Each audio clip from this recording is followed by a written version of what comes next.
Hello once again, YouTube. It's sorry about the wait. It's Cobra Studio 34 here, bringing you my Christmas layout update.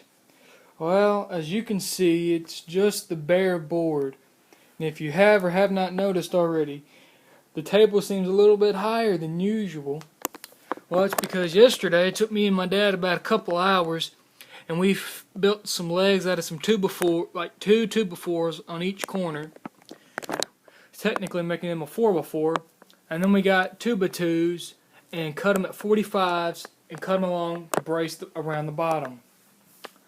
And I decided to take up my grass mat because I didn't feel like having that on there because it looks kind of, trashy. Sorry. Because after we built just the table to begin with, there was a whole lot of scrapes and grass had come off and stuff, and we had tried to tuck it in over on the corners, but it didn't look good to me. I like it where it's just flat, where there's no like rounded edge on the side of the track. Well, as you can probably see, I've got my double switches that I asked Santa Claus for. I got the left-handed switch, and I got the right-handed switch is right here, and the left-handed switch is over there. They are both powered. It took me about 10-15 minutes yesterday.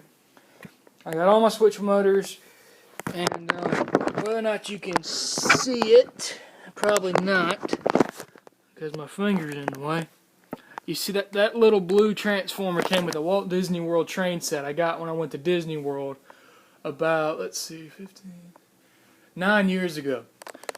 And I never used it much, so I decided to get it out of the box and get some screws and screw it into, I think it's a 1x3 on my siding on my layout. And got the double-sided Scotch mounting squares on the back of each controller, and they're all hooked up and powered. And it runs off with that little controller, which I have hooked up to my power strip over there. The new stuff that Santa Claus had brought me for Christmas, he brought me a baggage coach, 2 coach cars, and the observation for an Illinois Central passenger train. They are made by Roundhouse, by Athearn, because if you go to their website, they'll have their Genesis ready to run, and then Roundhouse, which is like their for those that are doing older-ish, railroading. Whether or not you can tell, there is no lighting and or seats in them. They're just the bare coaches.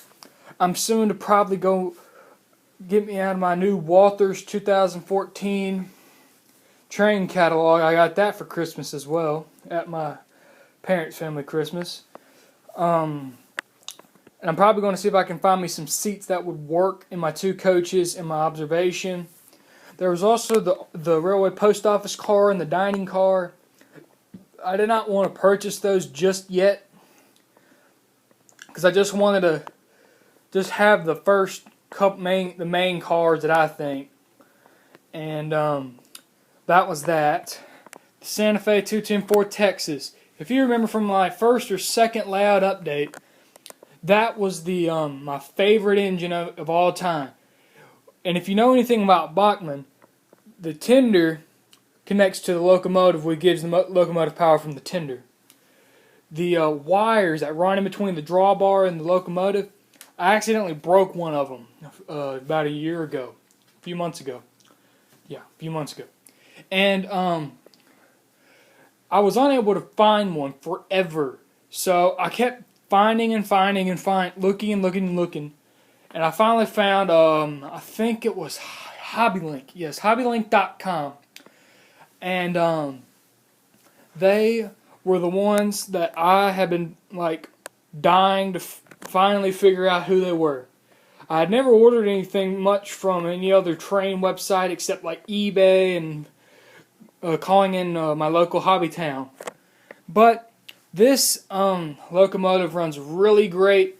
It has the detail is very good, even though people might say, "Oh yeah, it's just Bachmann. It's not. They don't have good quality detail like MTH or Athearn with the sound and the smoke and stuff." And I'm like, I'm just saying, like, I really don't care that Bachman is on the lowest end for modelers because that's pretty much all I can afford right now. If I get